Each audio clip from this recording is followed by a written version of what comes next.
Well, good morning, Aswin. Thank you for joining us here at the Leo Cancer Care booth at Estro. Also, welcome to our Scientific Advisory Board. It's fantastic to have you involved with Leo Cancer Care. Could you just tell us a little bit about yourself? Well, first of all, thank you very much for the invitation to be here this early morning. So my name is Aswin Hoffmann. I am a medical physicist.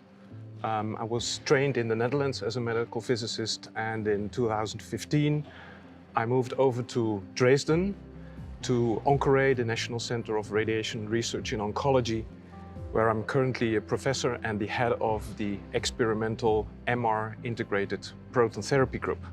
So I remember, Aswin, it was a couple of years ago that we first spoke, but what was your first exposure to upright radiation therapy? And what was your thought about it up until that point? Well, I have to be honest. I think it was 2014 that I first saw a publication by the MD Anderson group, publishing on upright MRI, actually, and showing in a series of healthy volunteers with upright MRI that in upright position, the volume of the lung increases, and also the amplitude of the motion is reduced. And then I thought, wow, this might be an idea. That was for simulation purposes. This might be a good idea to not only do simulation studies, but also treat patients in upright position. And then I think it was around 2016 that the Boston group from MGH published a very interesting paper where they showed that in about 4,000 patients that they had treated, they merely used only a few gantry angles. And this for me was a trigger to think, well, there might be a future for upright radiation therapy with protons, given the fact that most of the time we just use coplanar beams and there is no real need for a certain group of patients to treat them in a recumbent position. So when we first started talking, you know how excited I was about the idea of MR guidance for proton therapy, and that's really your big area of research right now. Yeah. So you obviously see the value of diagnostic quality imaging at IsoCenter. We're bringing dual energy CT to the IsoCenter. What do you think is the most important thing, and why do you think it's important to bring that level of image quality to the treatment IsoCenter?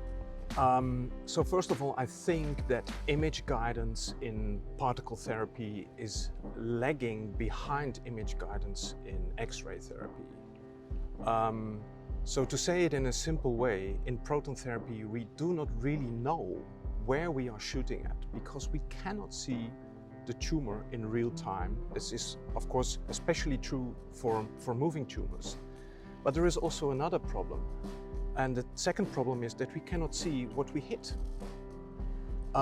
So therefore, with in-beam MRI, we try to solve both problems. So MRI, I think, is the best motion estimator that we have. CT is probably the best density estimator that we have. So we have to find a way to combine those two, to integrate them. And I think especially for moving tumors, MRI is the ultimate imaging modality to use for image-guided particle therapy. So you mentioned the paper, Aswin, from MD Anderson, from Lawrence Court's group, talking about the reduction in lung motion. What do you think is potentially the biggest clinical advantage to treating patients upright? So I think first, it's patient comfort. So for a lot of patients, they're compromised when they have to lie down in a recumbent position. So for me, I think patient comfort comes first, also for the positioning of the patient. And then, of course, it's the reduced toxicity that we should aim for, right? Because this, especially for proton therapy, is still the missing point. We have to show with proton therapy that there is indeed a reduced level of toxicity. And I think there, for certain indications in the thorax region, upright radiotherapy could be a very good solution. So we clearly both see a lot of potential advantages to treating patients upright. What do you think, if there are any, are the challenges that we still face when we're looking at treating patients in that orientation? So I think that there are two kinds of challenges. There are technical challenges and there are psychological challenges. So from the technical point of view, I think we should show that it is possible to do also the treatment planning in an upright position, for which we probably need imaging modalities in upright position, or in the other way, find methods to convert the images from patients scanned in a recumbent position to an upright position.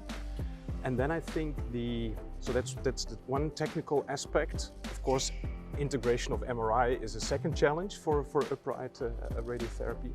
And then I think the psychological challenge here is mainly to convince the medical physicists, not the medical doctors. I think the medical doctors can be easily convinced of this concept, but the medical physicists, to show that the dose distributions that we can create with upright radiotherapy are at least equivalent in quality to the dose distributions that we traditionally give in recumbent position. So it's great to be here for ESTRO this year, and there seems to be a real buzz around the idea of upright, and it's really growing. What do you think about the timing now? Why is now the right time to be bringing upright treatments to the market? I think it's now the right time because there have been recent developments, technological developments in imaging in upright position, in robotics technology, in immobilization technology. So this comes all together now in upright radiotherapy.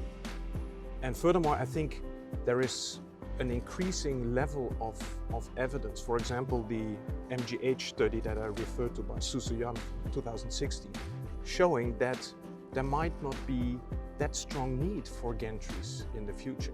So I think this is the right time to further explore this concept, to develop it, and to show that it is at least equivalent to treating patients in a recumbent position. And maybe for some indications even can provide a better treatment. So we've talked about the need to convince MDs, doctors, and the medical physicists as well. What do you think the patient's reaction is going to be to being treated in the upright position instead of supine? So first of all, I think it will bring comfort to the patient, because in the current way we treat patients in a lying position, recumbent position, the medical staff looks down upon the patient, right? So the patient might not feel very comfortable in this position. So that's also a psychological aspect. And furthermore, I think there is also a physical aspect to it. So positioning the patient in a chair, for example, to me seems simpler for the patients than to put a patient on a flat tabletop couch, do the repositioning. So this is not only for an advantage for the patient, but also for the clinical staff around the patient. So we are completely honoured to have you on our scientific advisory board, Aswin. What convinced you to come on board and work with us, and what do you want to see that scientific advisory board really achieve going forward? So first of all, there is of course my own interest to bring upright MRI to the treatment with protons and photons. So I'm happy and willing to share my expertise in the field of developing a prototype system for upright MR-guided proton therapy.